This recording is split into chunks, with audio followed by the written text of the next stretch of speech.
touches with backup Tony Pollard. An anonymous exec commented on Zeke saying, quote, he's still a good player, but that burst he once had just doesn't seem to be there. Shannon, put on your analyst hat. You agree with that? Yeah. You can't justify putting him in the top 10, Skip. Henry is one, Taylor, Chubb, Cook, Kamara, Mixon, McCaffrey, Harris, Jones, Javonte Williams of the Broncos. Skip, he's not better than any of those guys. Skip, it took Zeke 17 games to get 1,002 yards. Skip, Zeke in his prime, Skip was getting 1,000 yards in 10, 11 games.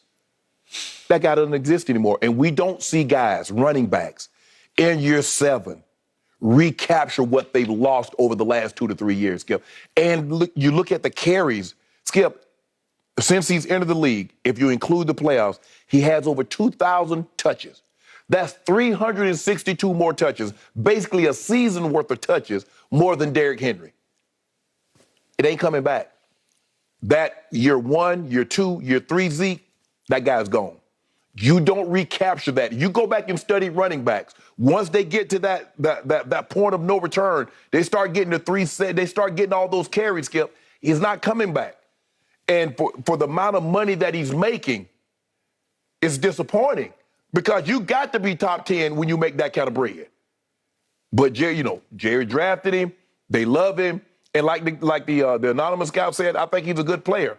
But he's nowhere near a top 10 back anymore. And it's sad, and they need him to be that. And I don't believe he'll ever be what he once was.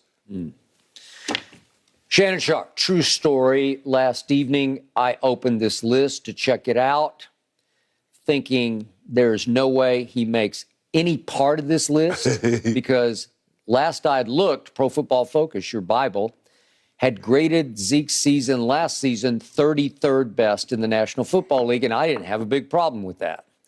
So I blow through the top 10, no Zeke, no surprise. I get to the honorable mentions. 11 is Austin Eckler, who is just hellacious good. He's just hard to get on the ground. He just does so much for Justin Herbert. Yeah.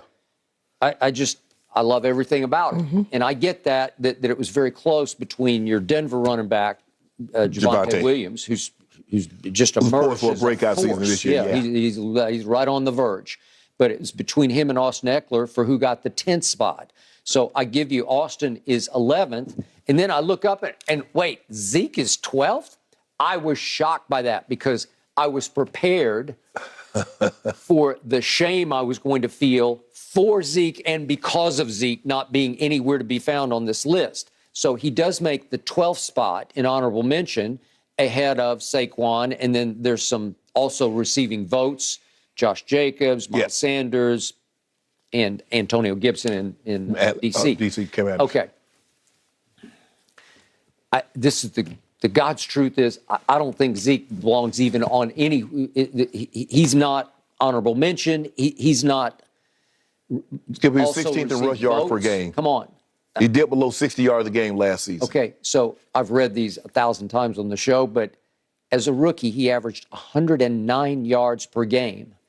Those numbers have fallen steadily to 98, 96, 85, 65, and 59. So think about this. Over 6 years, he's gone from 109 a game to 59. That's a 50-yard drop. A 50-yard drop over 6 years? What is this decline telling you? That he's in free fall? Decline. Right. He's just in, like it's a free fall where it's not going to get better because the first 3 years, the 109, 98, 96 led the league in yards per game. That's Hall of Fame. He's on the Hall of Fame arc. Yeah. And then he got paid. And I'm not saying he's semi-retired. He just hit the running back wall that a lot of them hit. Yes. Here we go into year number 7. He is still... Next year, he will be the highest paid running back in pro football at, it's about 12, a little over 12 million a game. Not huge money by other league standards, but still by running back standards. That's a lot of money. Yeah. Shannon Sharp, I'm here to tell you that Ezekiel Elliott has become my Russell Westbrook. You were stuck with Westbrook last year. You're still stuck with him. I feel like Zeke is Russ because there's a lot of similarity in that both these guys, Zeke and Russ, are incredibly durable. Would you believe that Zeke has had no NFL surgeries So he missed one game with a calf pull. Right. That's the only game he's missed. Right. He got shut down 2 games just because they were resting at the end of the year before the playoffs. Right. Okay, so he's missed a grand total of 3 games, but only 1 because of injury in 6 years. Is that good? That is great. He missed the 6 because of suspension, but you are. No, I I'm not counting those. Yeah, I know what you're saying. Missed 6 injury related. He had missed, but not 1, and he's had no major surgery. He had 1 in 2014 at the Ohio State when he broke his wrist in the preseason and had to get it taken care of. So what about the PCL? They just let that heal this offseason? Well, they said it was a slight tear, but they did not. They let it heal on its own. Fix it. And so it couldn't have been all that bad, or he would have just gotten shut down. They would have had to repair it.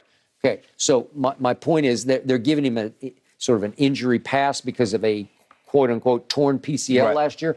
I'm not sure how bad it was, and I'm not sure how hampered he was. But considering, Skip, okay, let's just say for the sake of argument, we do that for last year. What about the year before? Was the injury related? What about the year before that? Was the injury related? No, because he's remarkably durable. So... And so is Russ. And so, like last year, I kept saying, he plays every game. And you're like, yeah, he plays every game. Like it's a blessing and a curse when you can't perform. So Zeke is always available.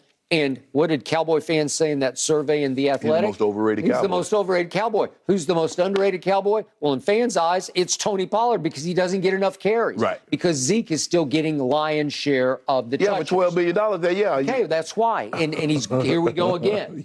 Okay, so I sit back and look at this and I say, hey, I got one shot here. Zeke is on a hot seat going into next year because after next year, there's still another year left on the deal, but there's no more guarantees where Jerry can't get out from under it. So he is highly cuttable after this coming season. The point is, you tell me, what is he now? He turns 27 on July 22nd. Crazy, so it's coming he's up. only in 27. Okay, but he's only 27. He's only 26 as we speak. But he's going to be 27 in just a few days. And yet, I got to tell you, the decline has been so precipitous that if Jerry cuts him, somebody will give him a shot in the next training camp. But I'm not sure if he stays on this path. I'm not sure he's going to have a spot in the league after this.